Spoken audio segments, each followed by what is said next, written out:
Hey guys, welcome to Rosie's Dessert Spot. Today I'll be demonstrating how to use 3 different types of ganache on one cake. I'll be using the ganache from my dream cake. We have a white milk chocolate and a dark chocolate version. These are pretty solid at room temperature, so they do need to be microwaved for a few seconds. I let the white one become completely liquid and the other two just soft. For the decorations, I'm going to be using some chocolate that is filled with ganache. So there are 3 applications here. You can use ganache as a filling into these little chocolate decorations. You can use it to dip strawberries into, and also as a drip filling and frosting. The cake that I'm using was just a single 6-inch round cake tier that was 3 inches tall. I'm using the Agbe leveler to level and taut my cakes. I just wanted to see how thin I could get them, and honestly I think I could have gotten it even thinner, but I only had enough ganache for about, I think it was 6 slices of cake in total. I've used the milk chocolate for the middle, and I'm also going to be crumb coating in the same milk chocolate ganache. Take a frosting scraper and go around the sides to smooth out that crumb coat. Drag the top lip into the middle and then refrigerate for a good 30 minutes. While we do that, our chocolate is now nice and set, and I'm going to be filling it in with white chocolate ganache. Give it a bit of a tap on the countertop to help settle your chocolate, and make sure that you only fill it about half a centimeter or so away from the top. That way you have room for melted chocolate to go on top. So I filled it with regular old melted chocolate, and I'm capping it with the same melted dark chocolate. Into the fridge she goes to set, and then I'm creating a final layer of frosting with dark chocolate ganache.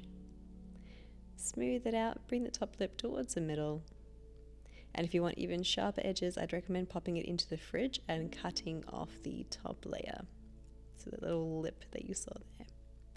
While that's sitting in the fridge, I microwaved my white chocolate ganache till it was nice and fluid, and I'm dipping in my strawberries all the way to the green stem. Give it a good tap to tap off any excess white chocolate, and then turn the strawberry upside down.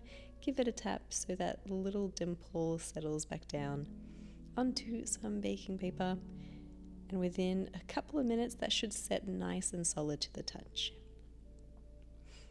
Our chocolates are now ready. I'm going to gently press against the back of the cavity to peel out our little chocolate decorations. For the strawberries, I'm taking some white chocolate ganache and I've tinted it pink with some sugar flare oil-based colors, which are made specifically for chocolate, and we're going to go across with a piping bag and create some lines. Before the ganache has time to set, quickly lift your strawberries. This will disconnect the line from the line that's on the baking paper. Otherwise, as you lift your strawberry, you're going to have like wings of chocolate on either side.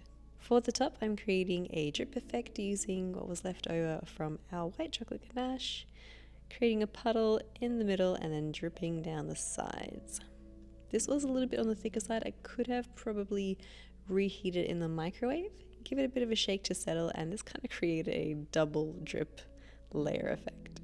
I'm using a 6B piping tip and dark chocolate ganache to create a crown on the very top, and onto that we are going to be sticking our strawberries and our silicone chocolate creations. But that is one way of creating a cake using all 3 varieties of chocolate ganache. You can make this at home, or you can buy the pre-made like I've used in this video at the My Dream Cake website. I'll have that listed in the description box for you guys. A huge thank you to My Dream Cake for sponsoring this video. If you guys do recreate it, we would love to see it. Hashtag Rosie's Dessert Spot and hashtag My Dream Cake so we can check it out. Thank you so much for tuning in, and we'll see you again in the next one.